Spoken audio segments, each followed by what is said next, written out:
Wakati kuna taarifa za kukamatwa kwa waziri mmoja mwandamizi, ripoti mbalimbali zimeendelea kumiminika kuhusiana na unyama mkubwa unaofanywa na serikali ya Rais Samia Suluhu Hassan dhidi ya waandamanaji wa Gen Z wa nchini Tanzania ambao walianza maandamano yao Oktoba 29 mwaka huu wa 2025. Kadhalika, taarifa nyingine iliyopatikana inaeleza kwamba kamati ya mambo ya nje ya bunge la Marekani, bunge la Senate la Marekani, imeitaka serikali ya Rais Donald Trump kuchukua hatua kali dhidi ya serikali ya Tanzania. Makala hii inatupia jicho masuala hayo matatu, lakini pia inagusia baadhi ya matukio muhimu yaliyojiri juzi na jana. Hata hivyo, kabla ya kuingia kiundani katika makala hii, napenda kutumia fursa hii kutoa salamu za rambirambi kwa ndugu, jamaa na marafiki waliopoteza ndugu zao katika maandamano haya ya vijana wa Gen Z. Taarifa tulizonazo hadi muda huu ni kwamba maelfu ya vijana wameuawa na serikali ya Rais Samia Suluhu Hassan. Ni muhimu sana kutambua kwamba vijana hawa wamejitoa muhanga kwa ajili ya kutuletea Tanzania tunayostahili, kutuletea Tanzania iliyo bora.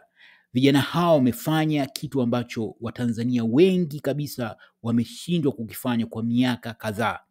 Kadhalika, walichokifanya kinaweza tu kulinganishwa na harakati zilizofanywa na kina Mwalimu Julius Kambarage Nyerere kuanzia miaka 1920 huko mpaka 1960 za kupigania uhuru wa Tanzania. Uhuru ambao kwa bahati mbaya umeishia kuchezewa na hawa mafisadi ambao wamekuwa katika utawala kwa miaka nenda miaka rudi. Na kilichowasukuma vijana hawa Gen Z kuingia mtaani ni kwamba hili lilikuwa ni suluhisho la mwisho baada ya mianya ya kisiasa, taratibu halali za kisiasa kuwa zimebanwa. Kwa hiyo njia pekee iliyobaki ilikuwa ni kwa wao kuingia mtaani ili kuipigania Tanzania iliyo bora. Na katika hili, licha ya vijana hawa kupoteza maisha, ingependeza matokeo yangekuwa kinyume. Lakini jambo moja la msingi kabisa na ambalo kuna agreement, yani kuna muafaka wa kimataifa kwa watu wanaofuatilia masuala ya Tanzania, kwamba Tanzania will never be the same again. Yani kutoka muda huu Tanzania haitokuwa ile iliyokuwa huko nyuma. Hili vuguvugu ambalo vijana wa Gen Z wamelianzisha linaweza kabisa kuleta mabadiliko ambayo kwa miaka nenda miaka rudi yameshindikana. Unavyokumbuka, matarajio makubwa ya Watanzania yalikuwa kupitia vyama vya siasa, kwamba labda vyama vya siasa katika jitihada zao vingeweza kufanikiwa kuing'oa CCM madarakani, ambayo ndio chanzo cha matatizo mengi yanayoendelea katika nchi yetu. Hata hivyo, imekuwa vigumu kuing'oa CCM kwa sababu ya ushirikiano wake na vyombo vya dola, na sasa imefikia hatua ambapo CCM imeweka kando zile mbinu ilizokuwa ikifanya faragani, na sasa hivi vitu vinafanyika hadharani.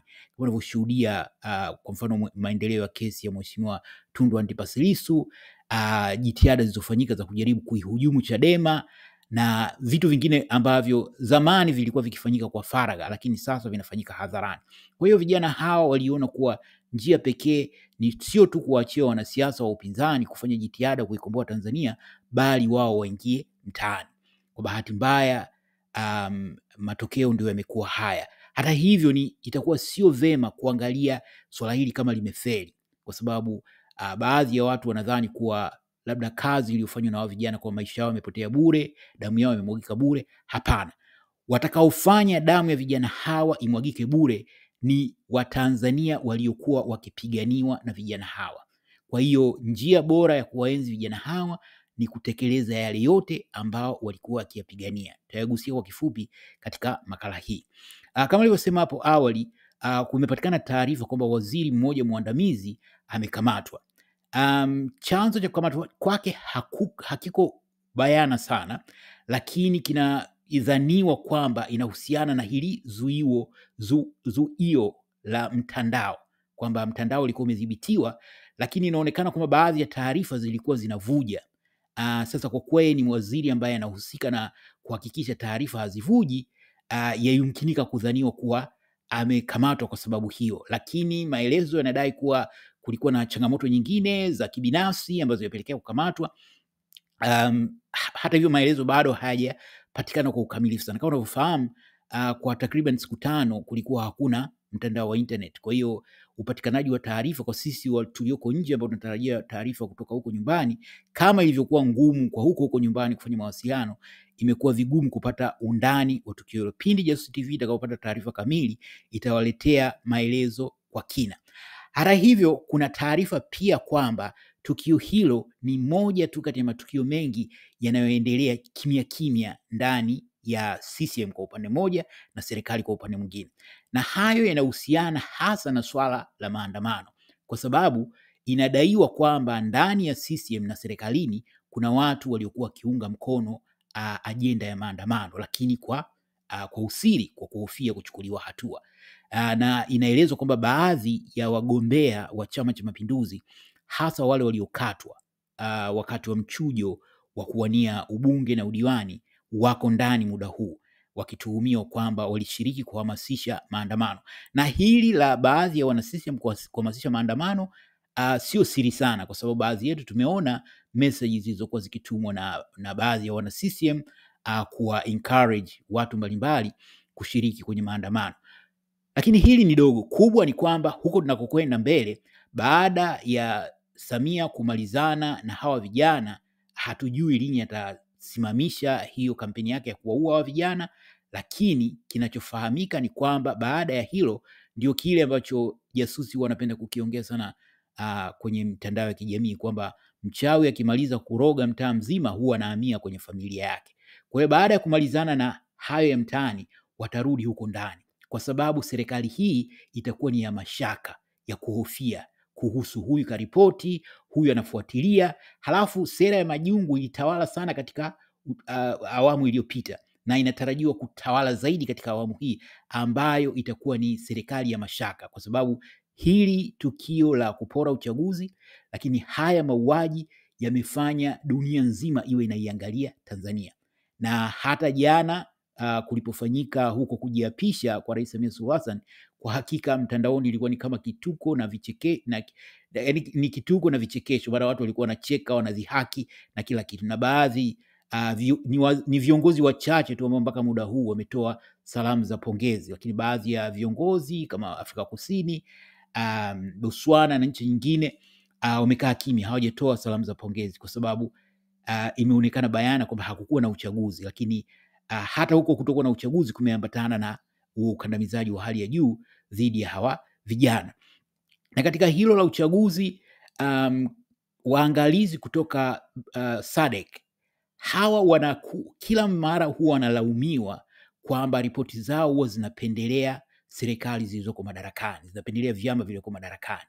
Lakini kwa mara ya kwanza katika historia ya SADC wametamka bayana kwamba uchaguzi uliofanyika nchini Tanzania ulikuwa haujafikia kiwango cha kidemokrasia. Kwa lugha nyingine, hakukuwa na uchaguzi, kilichofanyika ni mzaha wa uchaguzi. Kadhalika baadhi ya wasimamizi kutoka nchini Afrika Kusini wa chama cha ANC ambao walialikwa, nao ripoti waliotoa ilikuwa inaonyesha kwamba walishindwa kufanya usimamizi kwa sababu ya hayo yaliyokuwa yakiendelea. Kwa hiyo japo ndio kaapishwa Rais Samia jana, lakini hata tukio lenyewe ukiangalia sasa, wewe umeshinda ushindi wa 98%, lakini unaapishwa kwa siri ambako hao 98% waliokupigia kura hawapo. Kwa hakika ilikuwa ni mzaha fulani ambao unaendelea. Na again, wapo watu ambao wamekatishwa tamaa na kuona ukatili uliofanywa dhidi ya vijana wa Gen Z, lakini mema yanakuja. Hawa waliohusika katika haya, uzuri ni kwamba taarifa nyingi zimekusanywa, ushahidi unaendelea kukusanywa, na kwa hakika ushahidi huu utashuhudia wote waliohusika na unyama huu, haki inatendeka kwa hao wahanga wa huu unyama uliofanywa dhidi yao. Kwa hiyo hilo ni moja. Jingine ambalo linahusiana na matukio mbalimbali ni pamoja na taarifa kwamba kamati ya mambo ya nje ya Seneti ya Marekani imetoa wito kwa serikali ya Rais Donald Trump kuchukua hatua kali dhidi ya serikali ya Tanzania. Na hatua hizo ni kutokana kwa upande moja jinsi ya huo uchaguzi ambao ulikuwa ni kama mzaha, lakini upande wa pili ni hiki kinachoendelea mpaka muda, kwa sababu haya mauaji yanaendelea mpaka muda huu. Taarifa za awali zilikuwa zinaonyesha vifo vilikuwa ni karibu 1000, lakini taarifa za hivi karibuni inaonyesha kuwa vifo vinazidi kuongezeka na idadi ni kubwa, na naogopa hata kutaja kwa sababu vinazidi kuwaumiza watu, lakini wakati mwafaka tutaweza kueleza idadi kamili labda ya watu. Wakati hayo pia yakiendelea, serikali ya Rais Samia imekuwa ikiendelea kuchukua maiti na kuzipeleka kusikofahamika. Pia watu wamekuwa wakipewa usumbufu mkubwa, wananyang'anywa simu, wanalazimishwa kutoa passwords kwa kuwa wanahofia hizi picha na video za haya matukio mbali, kwa sababu ni ushahidi. Na endapo una picha na video, tafadhali fanya kadri unavyoweza kuzifikisha kwa mtu unayemwamini. Unaweza hata kunitumia mie ili tuweze kuzifikisha kunakohusika, ili haki za vijana wetu waliouawa kinyama ziweze kupatikana. Jingine ambalo baadhi ya watu wamekuwa na hisia kuwa labda vijana wamepoteza maisha yao bure, hakuna kile kilichopatikana. Kama ulivyosema hapo mwanzano, Tanzania hii sio ile iliyopita. Walichokianzisha hawa vijana kitazaa matunda, lakini unaowezesha kuzaliwa kwa hayo matunda ni pamoja na wewe unaisikiliza makala hii. Moja la muhimu ni kwa sisi ambao tunashikilia ibada ni kuwekeza katika sala. Kwa hiyo muhimu sana kuwakumbuka katika sala wa vijana, lakini pia hakuna ubaya kuwaombea hao maharamia waliofanya unyama huu, Mungu atende. Na kwa nyie ambao pengine mna imani za asili, basi si vibaya kwenda kwa babu na bibi kuomba waweze kusaidia kupatikana kwa haki kusudiwa. Je, una maoni gani katika haya? Karibu toe maoni yako hapo kwenye comment. Asanteni na kwaherini.